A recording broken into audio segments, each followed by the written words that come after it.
Well, I must, I promised to. Goodbye, then. If you do, come to the stalls, you can take Cruzen's stall, added Yashvin as he went out.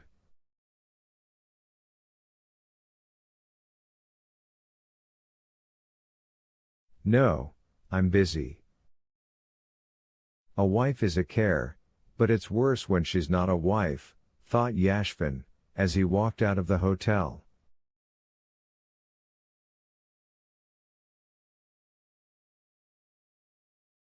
Vronsky, left alone, got up from his chair and began pacing up and down the room.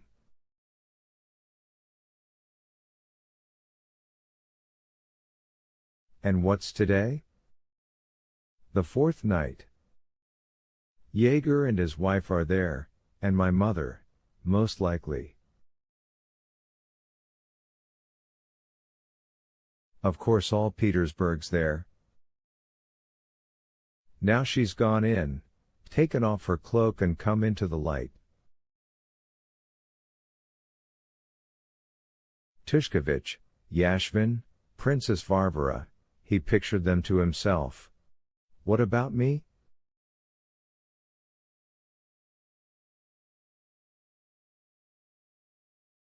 Either that I'm frightened or have given up to Tushkevich the right to protect her? From every point of view stupid, stupid. And why is she putting me in such a position? He said with a gesture of despair.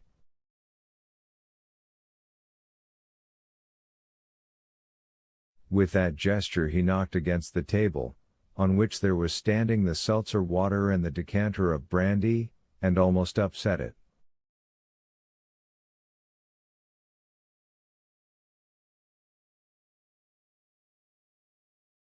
He tried to catch it, let it slip, and angrily kicked the table over and rang.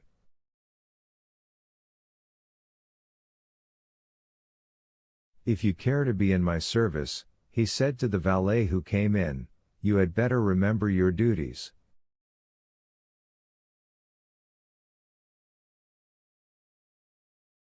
This shouldn't be here. You ought to have cleared away. The valet, conscious of his own innocence, would have defended himself, but glancing at his master, he saw from his face that the only thing to do was to be silent, and hurriedly threading his way in and out, dropped down on the carpet and began gathering up the whole and broken glasses and bottles.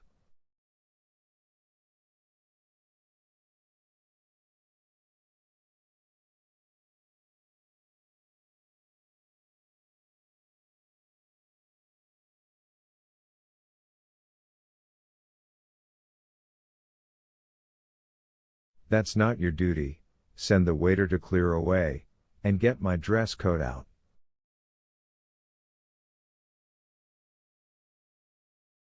Vronsky went into the theater at 8:30. The performance was in full swing. The little old box keeper, recognizing Vronsky as he helped him off with his fur coat, called him Your Excellency, and suggested he should not take a number but should simply call Fyodor.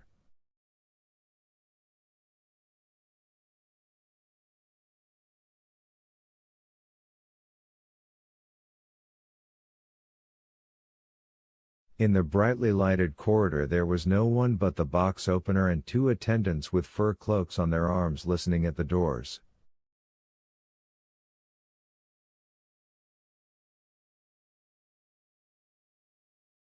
Through the closed doors came the sounds of the discreet staccato accompaniment of the orchestra, and a single female voice rendering distinctly a musical phrase.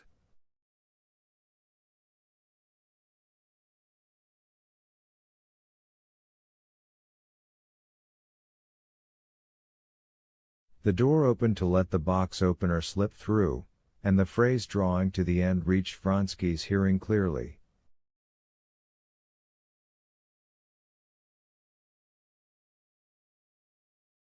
But the doors were closed again at once, and Vronsky did not hear the end of the phrase and the cadence of the accompaniment, though he knew from the thunder of applause that it was over.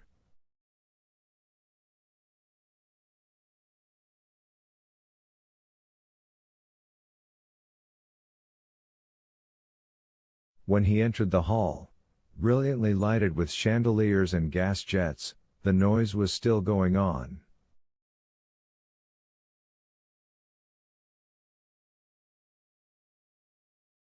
On the stage the singer, bowing and smiling, with bare shoulders flashing with diamonds, was, with the help of the tenor who had given her his arm, gathering up the bouquets that were flying awkwardly over the footlights.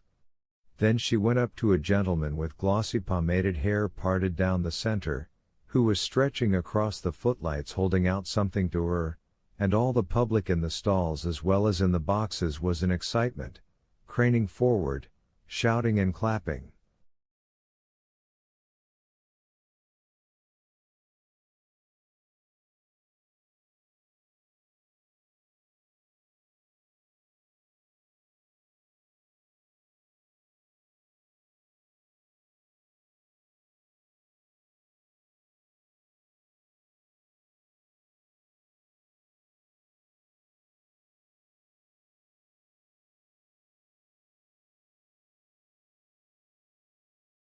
The conductor in his high chair assisted in passing the offering, and straightened his white tie.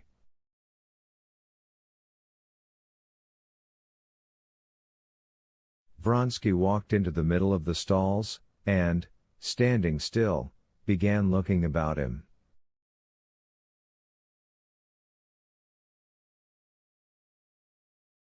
That day less than ever was his attention turned upon the familiar, habitual surroundings, the stage, the noise, all the familiar, uninteresting, party-colored herd of spectators in the packed theater.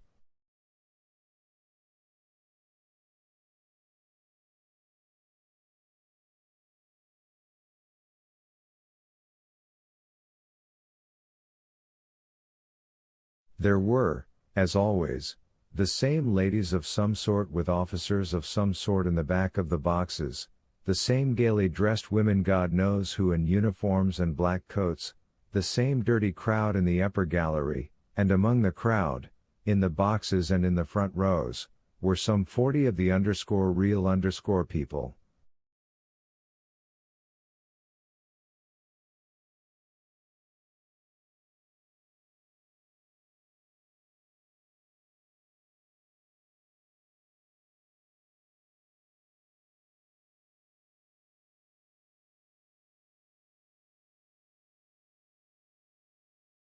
And to those oases Vronsky at once directed his attention, and with them he entered at once into relation.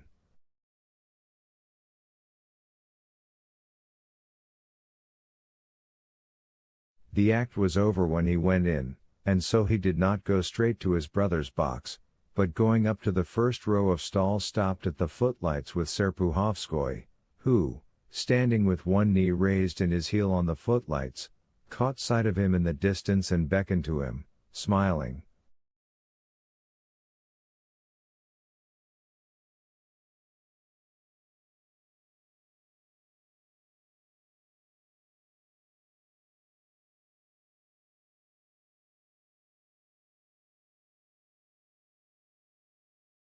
Vronsky had not yet seen Anna.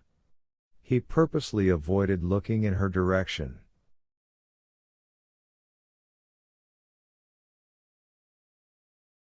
But he knew by the direction of people's eyes where she was. He looked round discreetly, but he was not seeking her, expecting the worst, his eyes sought for Alexey Alexandrovitch.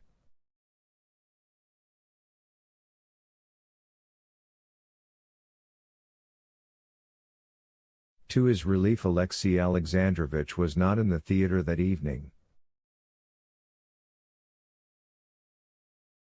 How little of the military man there is left in you, Serpuhovskoy was saying to him. A diplomat, an artist, something of that sort, one would say.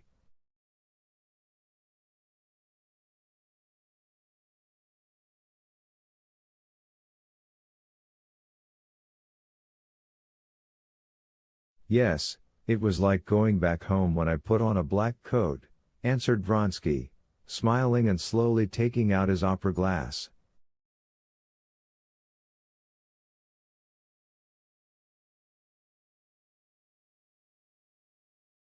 Well, I'll own I envy you there.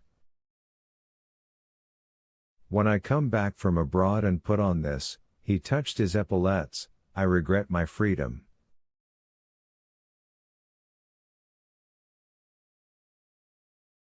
Serpuhovskoy had long given up all hope of Vronsky's career, but he liked him as before, and was now particularly cordial to him.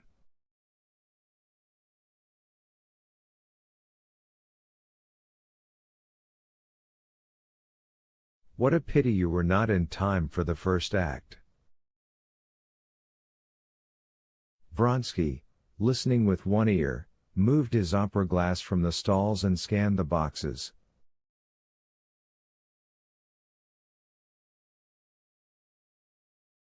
Near a lady in a turban and a bald old man, who seemed to wave angrily in the moving opera glass, Vronsky suddenly caught sight of Anna's head, proud, strikingly beautiful, and smiling in the frame of lace.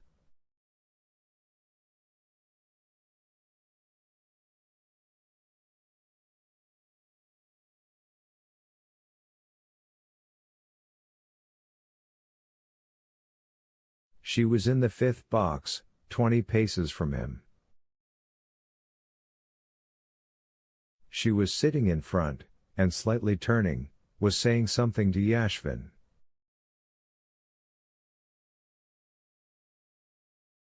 The setting of her head on her handsome, broad shoulders, and the restrained excitement and brilliance of her eyes and her whole face reminded him of her just as he had seen her at the ball in Moscow.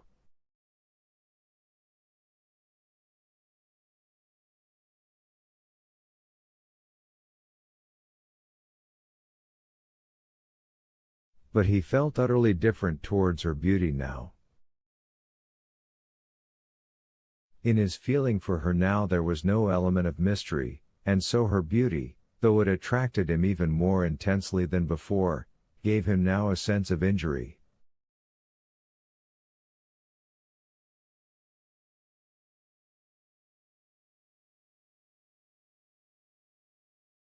She was not looking in his direction, but Vronsky felt that she had seen him already.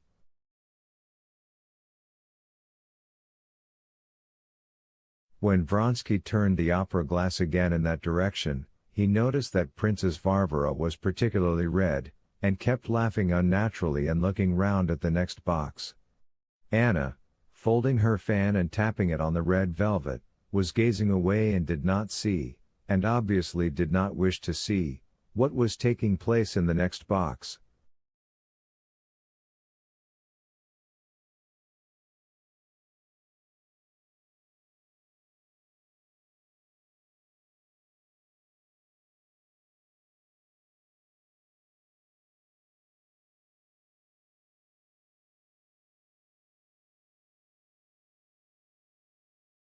Yashvin's face wore the expression which was common when he was losing at cards.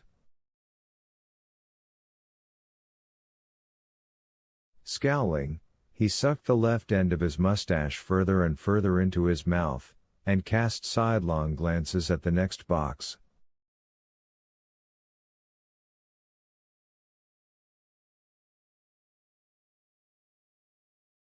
In that box on the left were the Kardasovs.